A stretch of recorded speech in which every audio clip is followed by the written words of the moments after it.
Longthan's first runway has just seen its celebrated test flight, a moment Vietnam hails as a triumph. The runway is ready, but the terminal is stuck. Behind the scenes, tens of millions of tons of leveling soil and rock are missing. Construction zones sit idle as supply lines break down, threatening to delay not just a mega project, but the global tech supply chains that depend on it.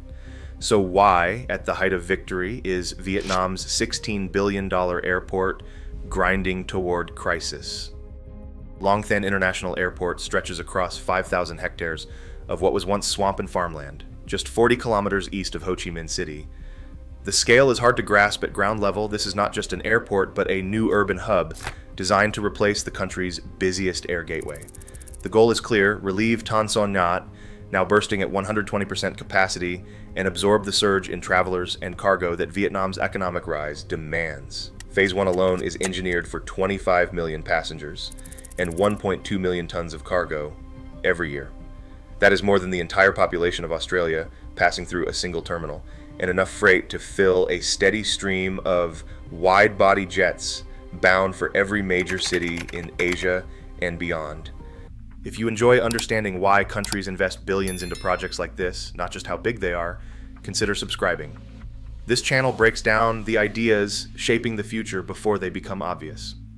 The Airports Corporation of Vietnam, ACV, is directing every step, overseeing a construction effort that rivals the world's largest infrastructure projects. The master plan does not stop here. By 2050, Long Thanh is projected to handle 100 million passengers and 25 million tons of cargo annually, evolving into a full-fledged airport city. But such ambition comes with a cost, transforming soft, unstable ground into a foundation. Strong enough for new runways, terminals, and logistics centers requires not just vision, but mountains of material, soil, stone, and concrete on a scale rarely seen in Southeast Asia. This is where vision collides with reality, and where even the best laid plans can be slowed by the ground beneath them.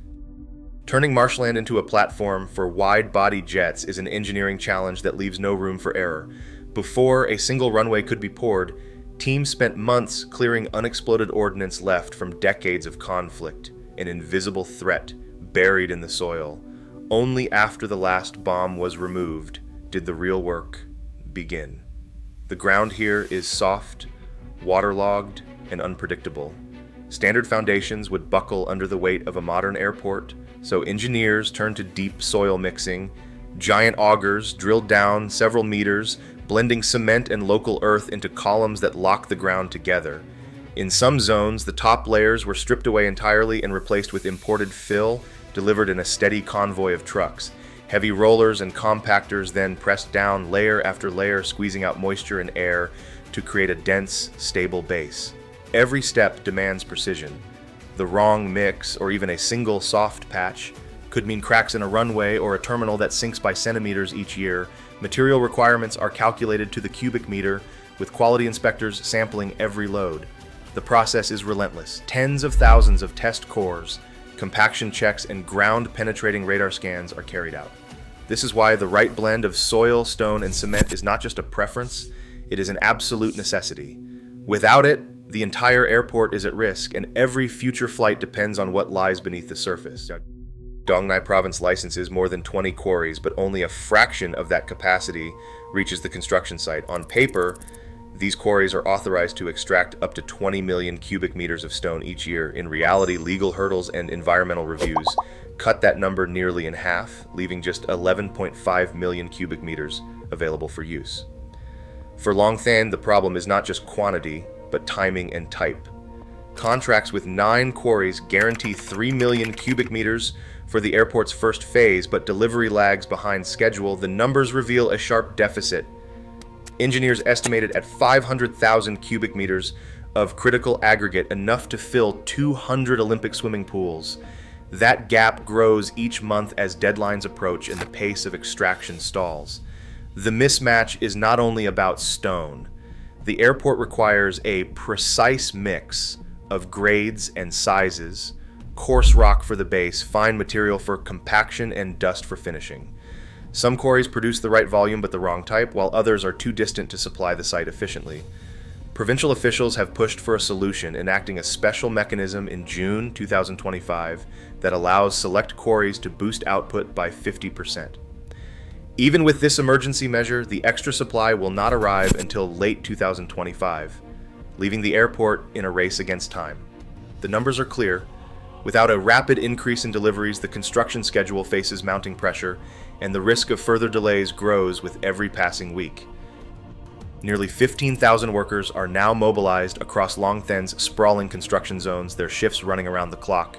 Tower cranes and concrete mixers stand poised over the site, but not all are moving at full tilt. The pressure is sharpest on two critical packages, Package 5.10, the passenger terminal, and Package 4.8, the internal transport and infrastructure network. Both are flagged as high risk, with schedules slipping quietly into the red. Managers for ACV track every hour lost, knowing that even a minor delay can cascade through the entire project. For the terminal, finishing work piles up glass, steel, wiring, and systems that cannot be rushed or left half done. The internal roads and pipelines under Package 4.8 face their own bottlenecks, with teams working weekends and holidays to keep pace. Idle time is not just a statistic, it is visible in the queues of heavy equipment waiting for their next assignment and in crews forced to switch tasks as they wait for materials or clearances. Some machines have been redeployed to less urgent zones, but the core packages remain under intense scrutiny.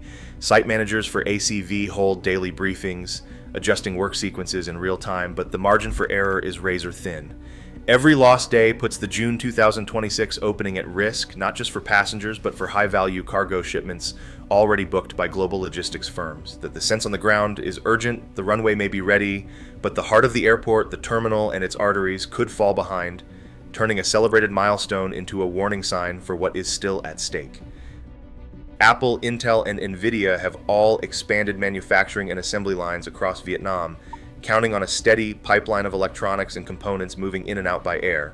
Their production schedules depend on shipments that arrive just in time, semiconductors, screens, and high-value parts flown directly from suppliers, then finished devices exported worldwide. Longthan is central to those calculations.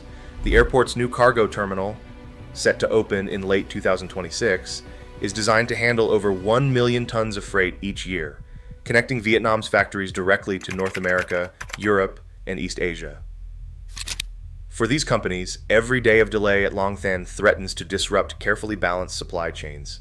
A missed deadline does not just mean a late flight, it can ripple through assembly lines, delay product launches, and force costly rerouting through already overburdened hubs.